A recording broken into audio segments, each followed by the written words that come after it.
Hello, કેમ છો? નમસ્તે, મારું નામ છે Kalpesh Chauhan. Welcome to my YouTube channel.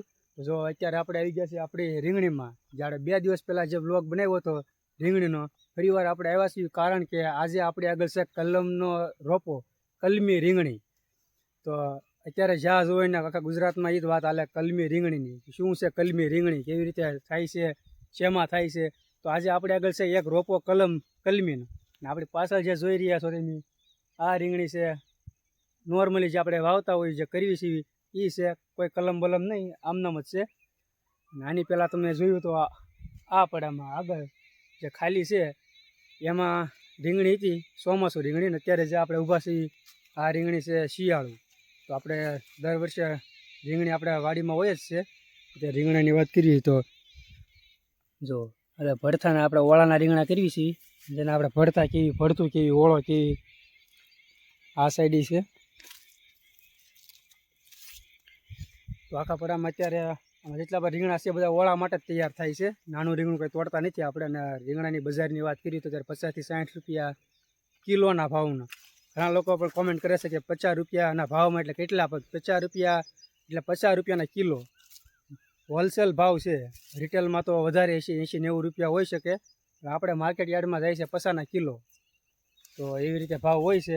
હંમેશા આપણે કહેતા હોય કે ભાઈ આનો ભાવ 20 રૂપિયા એવો, 30 રૂપિયા એવો, એ પર કિલે એ ભાવ આપણે કહેતા હોઈએ છીએ. તો એવી રીતે કોમેન્ટ કરતા રહીજો, જ્યાં ખબર ન પડે ને આપણે કાંઈ ભૂલ થતી હોય ને એ પણ કોમેન્ટ કરીને કહેજો કે ભાઈ અહીંયા ભૂલ પડે છે. તો આપણે આગળ કેવી તો એક રોપો છે કલમી, જે પુણે મેક્યો છે. અને એ રોપો કેટલા રૂપિયાનો આવે છે? અને આ રોપો જો આપણે લેવા જઈએ ને બજારમાં તો 1 રૂપિયાનો રોપો આવે. અને કલમવાળો લેવા જઈએ તો એ આવે 15 રૂપિયાનો. જે આપણે આગળ છે એ 15 રૂપિયાનો એક રોપો છે. તો આમ આપણે જોઈએ 15 રૂપિયાનો રોપો કેવો હોય, 2 વર્ષ રીંગણી હાલે. આપણે એક જોઈશું અને ટ્રાય કરીશું કે આપણે થાય છે કે નથી થતો. એમ આપણે જઈએ એ બાજુ. એ પેલા આપણે રીંગણી જોવે, જે લોકો ડેઈલી જોવે એને ખબર જ છે. એટલે રીંગણા તૈયાર થઈ છે આપણે અહીંયા, કમ્પ્લીટ જ છે. 2 દિવસમાં ઉતારવાના છે. સ્પેશિયલ આપણે અત્યારે જે છે બધા ઓળા માટે જ કમ્પ્લીટ કરવી છીએ, કારણ કે શિયાળો છે એટલે મોસ્ટ ઓફ પબ્લિક બધા ઓળો જ બનાવે.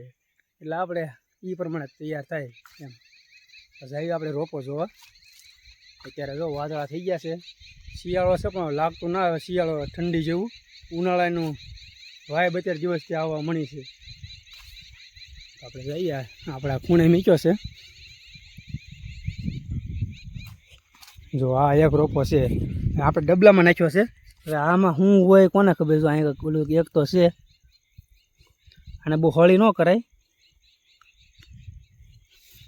એક રોપો છે આપણે આગળ, જે આપણે ડબલામાં પેક કરી દીધો છે. જો આમાં દોરા બધું બાંધેલું છે.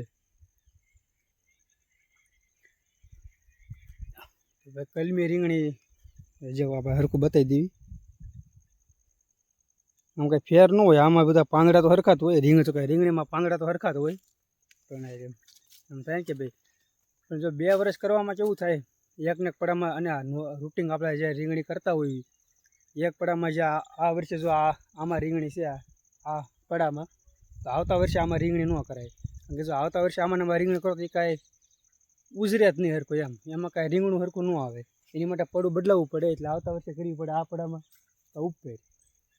કારણ કે એનું એટલું શોષણ થતું હોય, અંદર તત્વો જેટલા હોય એટલા બધા રીંગણી 6-7 મહિના, વર્ષ દિવસ રહે તો એટલું બધું શોષણ થઈ જાય.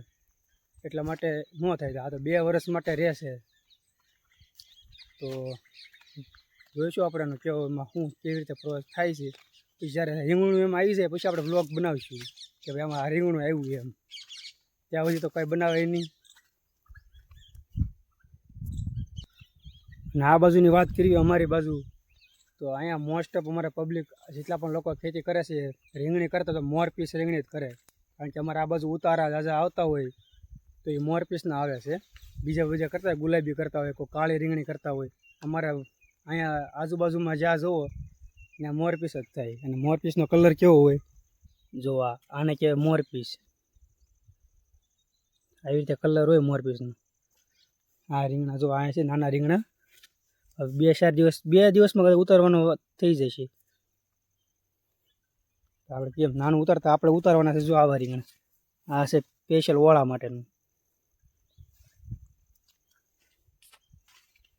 આપણે દર વખતે 2 સિઝન જ હોય છે, ચોમાસામાં અને શિયાળો. એટલે હવે જ્યારે આ પૂરી થાય એટલે નવા પડામાં આ ઉપલા પડામાં રીંગણી કરવાની છે. જો ઉનાળો 1-2-3 મહિના વયા જાય ત્યાર પછી સોપાણ થઈ જાય આમાં, એટલે ચોમાસું આવે એટલે રીંગણી કમ્પ્લીટ થાય એટલે એ વખતે ભાવમાં પાછી આવી જાય એમ. અને આ વખતે રીંગણાની વાત કરવી ને તો આખું વરસ ભાવ રહે એમ. જ્યાં શરૂઆતથી લઈને અત્યાર સુધીમાં 50 રૂપિયા 20 રૂપિયા ઉપર નીચે તો બજાર ગઈ જ ના. ખરાબ રીંગણા હોય તોય તો 20 રૂપિયા નીચે બજાર નથી ગઈ. એટલે રિટેલમાં ભાવ તો કેટલા હશે તમને બધાને ખબર હોય રિટેલમાં ભાવ કેટલા હોય, કારણ કે આપણે તો ઘરના હોય એટલે બહારથી વેચાતા લાવવાના ન હોય. એટલે કોમેન્ટ કરીને કહેજો તમારે ત્યાં રીંગણાનો ભાવ કેટલો હશે. જાવી આપણે ઘર બાજુ. હવે પેલો રોપો છે ને પાછો વ્યવસ્થિત મૂકી દેવી.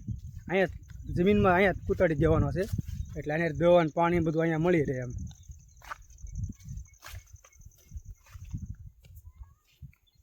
યા ગયો આ રહ્યો ડબલામાં. જો કે ડબલામાં તો આપણે નાખ્યો હતો ને, કંઈ એમ કે પ્લાસ્ટિકની મોટી થેલી આવે રોપવાની એમાં હતો, એમાં થઈને આપણે ડબલામાં નાખી દીધો. ડબલામાં નાખ્યો પણ હવે પાછો દાટવા માટે ખોટો હવે એને કાઢવો જ પડશે એવું થાય. એટલે 2-3 વાર હલ્લા સેલી થાય. ભૂલ થઈ ગઈ આપણી, નહોતો નાખવાનું. આવે તો આપણે પરમેનન્ટ ખેતીમાં નથી, કારણ કે આપણે આ વખતે જ તે 4 થી 5 મહિના થયા છે. એટલા ટાઈમથી વાડીએ આપણે પહેલી વખત એટલો ટાઈમ આપણે અહીંયા રહ્યા છીએ. બાકી આપણે એટલો ટાઈમ અહીંયા રહ્યા જ ના. એટલો ટાઈમ અહીંયા રહ્યા પછી આપણે તો ખેતીની થોડી માહિતી આપણને થઈ ગઈ છે. બાકી આપણે બહાર મોસ્ટ ઓફ બહાર જ હોય અને ક્યાં હોય આપણે આગળ વ્લોગમાં બન્યા રહેજો. એટલા લોકો જોવો છો એવી રીતે જોતા રહેજો. ખબર આપણે આગળ અત્યારે નહીં પણ આગળ કહીશું, જેમ જેમ આપણે આગળ વધતા જઈશું બ્લોગમાં આપણે બતાવતા જઈશું. તો અત્યારે આપણે જઈએ ઘરે. જો અત્યારે વાતાવરણ આવું છે, જો સૂર્યદાદા કેવા થઈ ગયા, બધા વાદળ જ થઈ ગયા છે. એમાં કહે છે વરસાદની આગાહી છે એમ. જો અત્યારે વરસાદ ન હોય તો સારું, નકર આ બધો પાક છે બધી નુકસાની. વરસાદ આવી જાય એટલે આપણે ખેતીવાડીમાં બધું મોસ્ટ ઓફ બધું ફેલ જ ગણવાનું. આપણે થોડાક સાટા આવે એટલે ઘઉં ને બધું ફેલ. તો આવી રીતે ખેતીવાડીમાં તો આવું છે. આવી ગયું તો આ કમાણી થાય તો આવી રીતે એમ. તો આપણે મળીએ નેક્સ્ટ વ્લોગમાં. જઈએ ઘીરે આપણે. આવજો, બાય.